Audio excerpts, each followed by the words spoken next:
Portal Guia-me na Expo Evangélica 2019. Estamos agora com o pastor Robson Zagabria, que está à frente do projeto Poços de Jacó e que tem aí um repertório lindo no campo missionário no Nordeste brasileiro.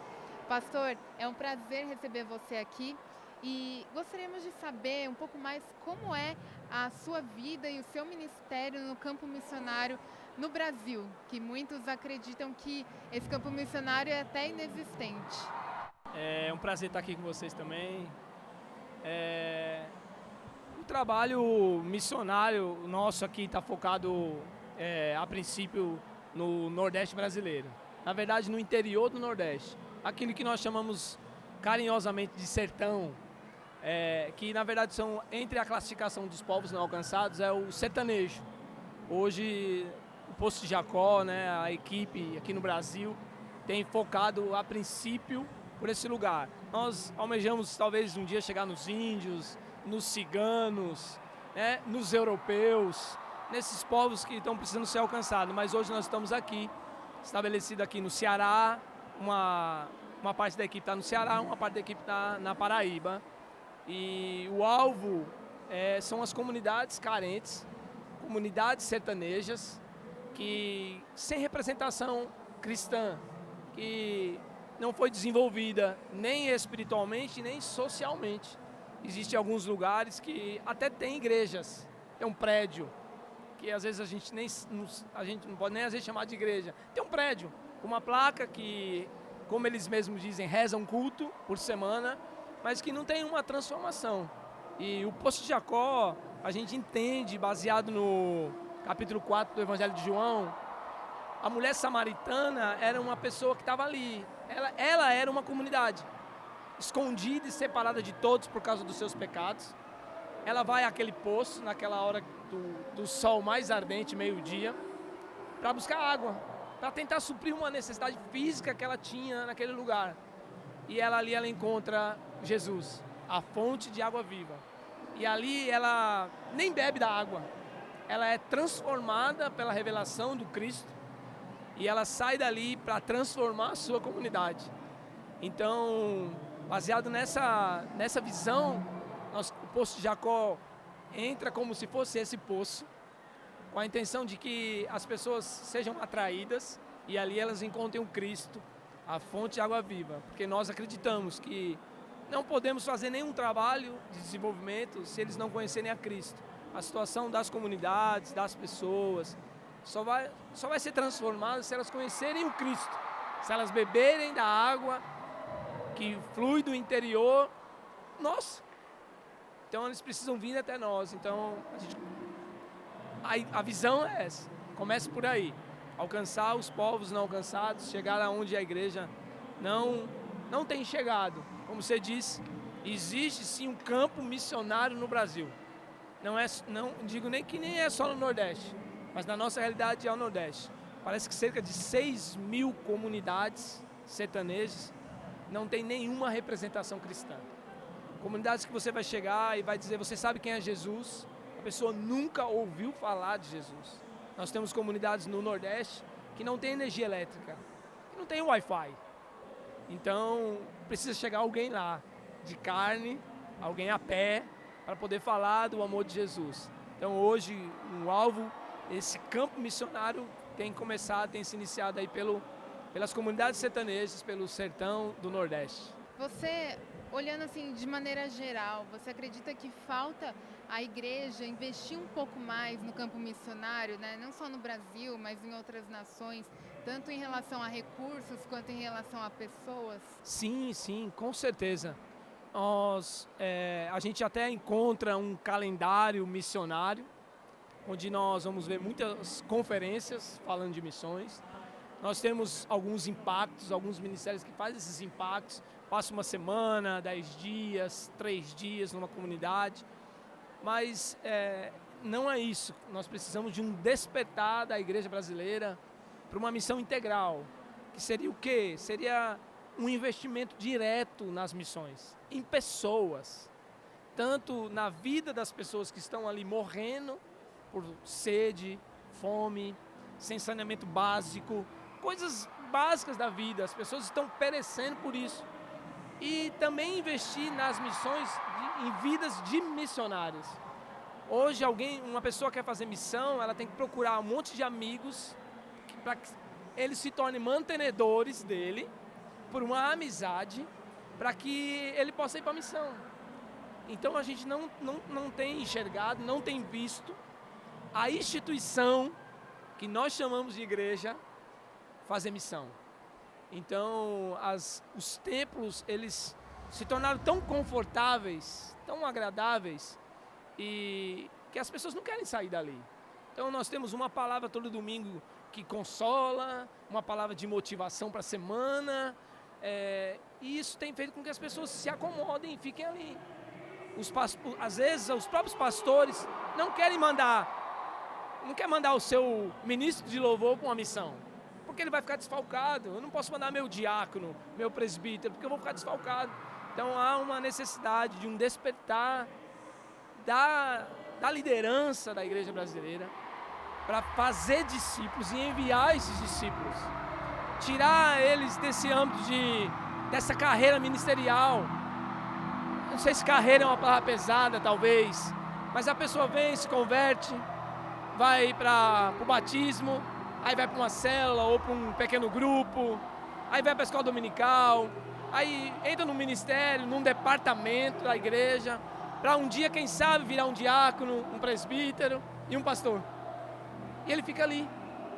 Aí não, mas nós estamos plantando igreja. Não sei aonde eles estão plantando igreja, porque nós rodamos o interior do Nordeste. Nós não estamos encontrando essas igrejas. Nós estamos encontrando capitais cheias. Nós estamos aqui, Fortaleza. Nós temos grandes igrejas aqui, igrejas enormes, mas nós estamos na capital talvez mais violenta do Brasil, com facções criminosas destruindo a cidade. Nós temos uma gama de jovens morrendo todos os dias. E eu pergunto, mas e o efeito da igreja?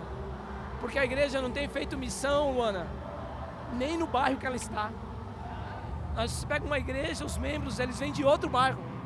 Ela não impacta nem o bairro dela. Por quê? Porque nós não estamos incentivando, treinando, motivando, como Jesus fez. Quando ele pegou os discípulos, treinou eles, e agora vocês vão. Não levem bolsa, não levem dinheiro, não levem nada. E eles provaram da experiência, voltaram alegres. Jesus os corrigiu, porque a alegria devia ser a salvação, mas eles aprenderam. E lá na frente, aqueles 12 homens incendiaram o mundo. Nós estamos aqui agora. Então, há uma necessidade sim. Os campos estão brancos. Nós, todo dia tem uma comunidade batendo na nossa porta, pedindo, vocês não podem vir ajudar-nos? Você não pode vir ajudar a gente aqui? E nós não podemos, porque poucos são os trabalhadores, infelizmente. E os recursos, infelizmente, a gente sabe, conhecemos diversos missionários aqui fora do país, que vivem na sofrência de ter que ficar pedindo todo mês para que alguém o ajude, né? Parece que tem um relato que um brasileiro evangélico investe R$1,30 em missão por ano. Isso se uma pessoa oferta R$13 no ano, 10 não ofertam nada em missão. Mas nós sabemos que a igreja é rica, que a igreja está farta, a igreja tem estrutura, a igreja hoje tem TV, a igreja tem internet, a igreja tem cultos ao vivo. Então a igreja brasileira, ela tem condições de enviar os missionários. E eu digo para você, é muito barato fazer missão no Nordeste. Um missionário precisa de quase nada para fazer a obra no sertão nordestino. E eu sei que existem aí pessoas dizendo eu queria ir, mas eu não posso. Não tem quem me patrocine. E eu fico pensando, será que essa não é a função da igreja? Investimos tanto em conferências, em congressos, em estrutura mesmo. Não tem nenhum prédio de igreja barato, mas a missão ela tem sido deixada. Então eu creio sim que a gente está precisando de um despertar de líderes remanescentes que olhem para suas igrejas ou para o seu prédio, para a tua comunidade e digam, isso não é suficiente. Nós precisamos ir a algum lugar. O Jesus disse isso. Ide por todo mundo, começando por Jerusalém, Judéia, Samaria. Então eu preciso sair da minha Jerusalém. Então, eu acredito sim. E tem gente, eu tenho certeza, que se líderes, pastores, apóstolos, incentivarem, se eles procurarem no seu palheiro, eles vão achar algumas agulhas que querem ir para a missão, com certeza. Quais são os métodos de trabalho do Poço de Jacó? Primeiro nós procuramos entrar em uma comunidade que, além das necessidades físicas, sociais, econômicas, ela também tem essa necessidade espiritual, no caso uma comunidade não evangelizada. Então nós usamos desde as ferramentas do desenvolvimento social e econômico às ferramentas de evangelismo. Então nós integramos todas essas ferramentas juntas. Então, por exemplo, nós temos uma comunidade chamada Malhada Vermelha em Santo André, no interior da Paraíba. Ela está a 220 quilômetros, mais ou menos, da capital João Pessoa. Então lá nós fazemos um trabalho, foi um trabalho de casa em casa, a estratégia lá foi de casa em casa. Então um casal de missionários ficou fazendo de casa em casa, fazendo amizade. Aí nisso foi dando a oportunidade de fazer uma oração, e aí alcançou essa comunidade, alguns membros dessa comunidade. Nasce ali então uma igreja. Lá na nossa propriedade, que é o mesmo lugar onde nós temos a casa missional, onde esse casal mora, eles estão plantando na propriedade que nós adquirimos, e eles estão colhendo de lá o fruto já para o próprio alimento, para o alimento dos animais. A ideia é estender lá depois com outros projetos. Aqui no Ceará, que o trabalho ele é mais antigo, nós temos uma comunidade no município de Pentecoste, a comunidade chama Riacho da Porta. Lá hoje tem um prédio plantado, uma igreja plantada, com vários membros, e paralelamente nós temos um trabalho de desenvolvimento social e econômico. Então nós temos, por exemplo, perfuramos um poço, solucionamos o problema mais agravante, que era a falta da água. Água não é nem água potável, mas água para consumo, para lavar casa, tomar banho, fazer comida, porque a maioria dos poços rasos aqui no Nordeste, eles têm um teor de sal, então não dá para consumir. Paralelamente a isso, nós estamos ensinando eles a trabalharem em cooperativa. Então hoje lá no Riacho da Porta tem um trabalho de uma cooperativa. Hoje são 6 famílias trabalhando nesse projeto, que está no início ainda, apesar do tempo que demora o desenvolvimento. Nós estamos lá nesse lugar, nós estamos plantando pitaia, que é uma fruta de um alto valor de mercado. Ela é um cacto, então ela é apropriada para o semiárido, para a nossa região. Ela é da América Central, então ela precisa de pouca água, ela gosta de muito sol. Então, e é um fruto fácil, rústico. Então nós estamos plantando pitaia, nós estamos plantando mamão, limão, pimenta e aquelas coisas básicas na área de hortifruti. E isso fazendo um plano de negócio para que eles também possam desenvolver. No futuro, essas 6 pessoas vão receber outras famílias e vão trabalhar. O que nós oferecemos para eles? As técnicas que eles não têm conhecimento. Então nós damos o trabalho técnico, ensinamos eles fazerem economia de água, reuso de água, para que eles possam aproveitar os poucos recursos que eles têm e multiplicar esses recursos. É claro que a gente sempre, às vezes, tem que trabalhar com alívio, então a gente muitas vezes providencia esse início para eles, para que depois eles possam multiplicar. E a gente tem como meta a ideia da semente. Essas comunidades, elas têm um compromisso conosco de semearem isso em outras comunidades no futuro. Então amanhã, nós já vivemos isso, na verdade. Nós plantamos 500 pés de pitaia lá em Santo André, na Paraíba. De lá nós tiramos mudas e hoje nós temos quase 2.000 pés de pitaia plantados no Ceará, em 3 comunidades diferentes. Uma outra ferramenta que nós trabalhamos nós chamamos de TIC, Transformação Integral Comunitária. É uma ferramenta que nós herdamos de uma instituição nos Estados Unidos, e que lá eles chamam CHE, que é Saúde, Evangelismo e Comunidade. Nós mudamos para TIC, que é levar uma conscientização de desenvolvimento social através da própria comunidade.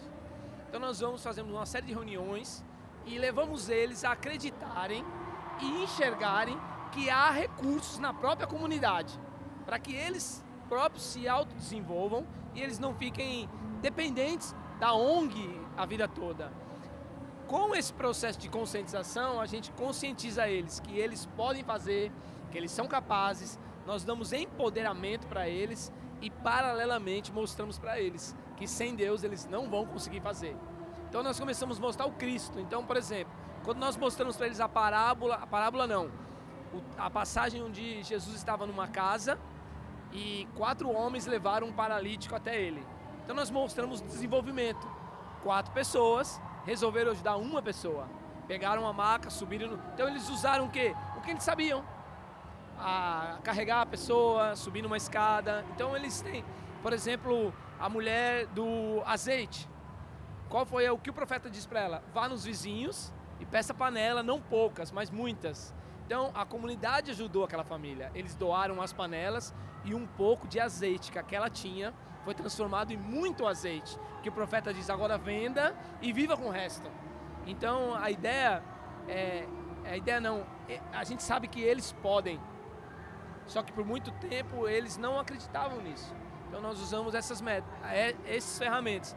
Usamos a agrícola, que a gente chama de agricultura familiar, e trazemos essas ferramentas de desenvolvimento social para que eles possam eles mesmos fazerem. A ideia é criar uma plataforma que eles próprios se desenvolvam. E aí nisso nasce uma igreja, uma comunidade evangelizada através do testemunho. E aí também fazemos o trabalho de alfabetização de adultos, que nós temos um índice de analfabetização muito grande no Nordeste. Aí tem os alívios que a gente pode estar operando, às vezes numa cesta básica, algo assim, mas esse não é o viés. O viés é para levar o desenvolvimento.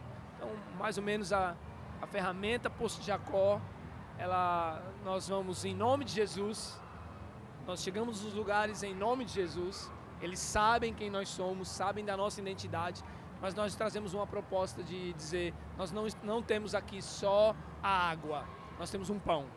Nós não temos aqui só uma palavra, mas nós temos também uma estratégia para vocês se desenvolverem. E a ideia é desenvolver as comunidades, tirar elas dessa situação de pobreza extrema. O Brasil é rico demais. O Nordeste, o sertão, você vai lá, está todo seco. Mas basta 2 dias de chuva, tudo fica verde. O nordestino, ele é um povo forte, é um povo resistente, é um povo que planta mesmo sem nenhuma expectativa de colher. Eles acreditam. Então há muito poder dentro deles. E nós queremos ser facilitadores, despertar dentro deles aquilo que já está dentro deles. E isso, unindo ao Espírito Santo, a obra acontece e eles se desenvolvem. E a gente já tem visto muitos resultados. Pessoas que dependiam de programas do governo, pessoas que dependiam de um emprego fora de casa, hoje voltaram para suas casas, trabalham no seu próprio quintal e conseguem ali desenvolver a sua própria comunidade. Pastor, muito obrigada por esse tempo com a gente, muito obrigada por verdadeiramente abrir os olhos, né? Despertar o olhar da igreja e daqueles que são os remanescentes e que estão buscando isso, estão buscando se alinhar em Deus em relação às missões. Eu que agradeço a oportunidade de poder falar desse assunto, né? E dizer para você que vai estar assistindo isso depois, vai estar lendo a matéria, abra teu coração, se tranca no teu quarto, diga: Senhor, eis-me aqui, o que o Senhor quer de mim. E digo para você, não há uma experiência mais sublime do que você chegar num lugar onde ninguém conhecia Cristo e você vê elas se rendendo a Cristo, sem você ter que acender uma luz, às vezes sem nem instrumento, só com a tua presença, carregando a presença de Cristo, pessoas se convertendo. Então eu chamo você aí para esse desafio. sai da tua cabana, pega suas coisas e vem aqui pro sertão do Nordeste, que tem um povo clamando por ajuda.